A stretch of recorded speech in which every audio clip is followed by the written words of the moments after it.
when and how did your villain first learn to use their weapon or their power? Because, I mean, every villain's got their own special thing, whether it's their authority or their money or some kind of special weapon or power they have. They've got something that makes them a real challenge for the hero to defeat. So when did your villain first learn to wield their money, their power, their weapon, their influence, or whatever it is that makes them super bad guy? I was just saying chapter 6. Man. Oh no, not in your book, but in the actual in the character's life. You know, did your character learn how to be super awesome, powerful at the age of 3? Because that would be pretty amazing. Or was it like when they were going through puberty and some kind of thing happened and they were like, wait a minute, I am powerful. I'll go. It's not really all that is used for go ahead. Privilege and money and, you know, just kind of becomes powerful in actually a totally normal way and not a way that's corrupt. He doesn't really embrace his evilness, actually, until, I guess, when the book starts. So it's not a thing in his background. He's not fine. My character was born a tiger warrior. She was born with a tiger's soul. So she's always had that power. She was trained in that power at a boarding school that was, you know, like Tiger's Clan or something like that. So she learned with all the other kids and everything like that.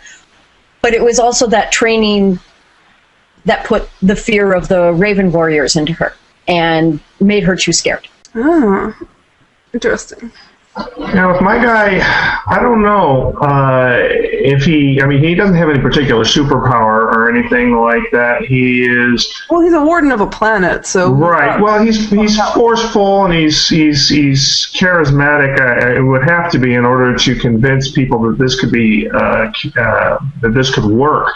And so I'm thinking that probably started when he first gets the idea of setting up just a prison colony. And you know, there's a little this history is in the novel. You know, he gets this idea for setting up his prison colony on this world that's just been opened up for colonization. All of the other colonies fail. And it's looking like this place is not going to be a planet that's successful for colonization, but his little prison colony's doing okay. And so he doesn't want to give it up at that point. And so he floats the idea of turning the whole planet into a prison colony. But, you know, he can't do that on his own. They don't have the funding on their own. So he gets the idea then to get these other worlds to kind of sign on as signatories to this big compact, so everybody can dump their prisoners on this world, but they all have to pay for some of the upkeep. And so I'm thinking it's at that point for him that he really starts to come into his own and basically ends up setting himself into this position of absolute power over this planet. Interesting. I would say for mine, like, I've got my main villain character is the commander of all living things. She calls herself that because she has the authority to order anyone in the universe to kill themselves if she wants to. She has a lot of minions. Thanks. So I mean, okay, so she doesn't. It's like, for instance, like with Earth, she doesn't command everyone on Earth, but if she wanted to, she could command one of her minions to kill Earth or destroy Earth. So she technically commands all living things. However, she had to do a lot of hard work to get to that position. It didn't come to her handed on a silver platter. She spent about 140 years to get to win that title. So she's not young. She is an old woman. And she's a politician, basically. She's spent, like, decades of campaigning, decades of winning people's trust, making really awesome speeches. Yeah, like she's been aiming for this all her life, ever since childhood, but when she finally gets that authority over people, she's about 140 years old. So most of her life is done, but she is now at the pinnacle of her career, and she's not going to give it up. So was she always ruthless? Was she? You said, you know, she was giving awesome speeches and out there campaigning and kissing torch babies and stuff. I mean, was she?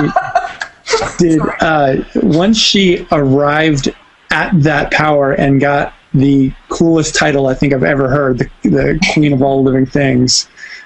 Did she just turn on the ruthless switch, or is she still nice and still giving powerful, upbeat speeches and whatnot? Oh yes, she still gives the very powerful, upbeat speeches. She's ruthless, but the Torth like that. That's like a good trait in their society. However, I mean, she's all for protecting the Torth Empire, and she will sacrifice herself to protect it. Like, as far as she's concerned, like, I mean, she is the people. She is the ultimate politician, and she truly believes. And that's the cool thing about her. Like, we were talking earlier about, redeeming qualities and things that you can identify with, and sympathetic traits. It takes a couple books in reading Abby's novels to kind of learn more about the Commander of All Living Things. But it's interesting that when she's being contrasted with some of her rivals for being the new Commander of All Living Things, that she puts so much emphasis on, no, we have to consult with the, what do you call it, Abby? Just kind of the group Torth overall. majority. Okay, that she has to consult with the majority. It's like, no matter what she individually wants to do, she has this incredible loyalty and responsibility to listen to the majority. And not all of her rivals are like that. So in a way, it's like, she's totally ruthless, totally evil, but it does, in a way, make her slightly more human than some of her rivals. Thanks. Yeah. I really like her character, or writing her character, because she's actually right most of the time, and if everyone just listened to her, they would win. But she has her rivals are these young experts.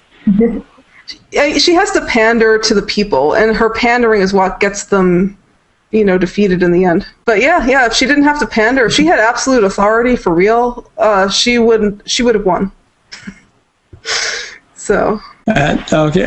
In terms of when you got power, I guess I wasn't kidding earlier. Chapter 6. As I said before, the character we're talking about here, Noel, he starts off as a nice guy, and what happens is that he finds this artifact, and then and this artifact gives him a lot of power, and he uses that power to try to get himself out of his out of the life that he has, trying to get to a better place. He's living in, like I said, mud huts, compared to, when people there's some places where there's crystal palaces and whatnot, and he's got a chip on his shoulder that, he was abandoned here and everything. And so when he finally has the means to get out, even though, and he sees this as a way that not only can he get himself out, he can get his brother out, and he can bring benefit to everyone that lives in his society, then, he goes for it. And so that's really when he comes to it. At the same time that he gets his power is the same time that he begins to downfall too.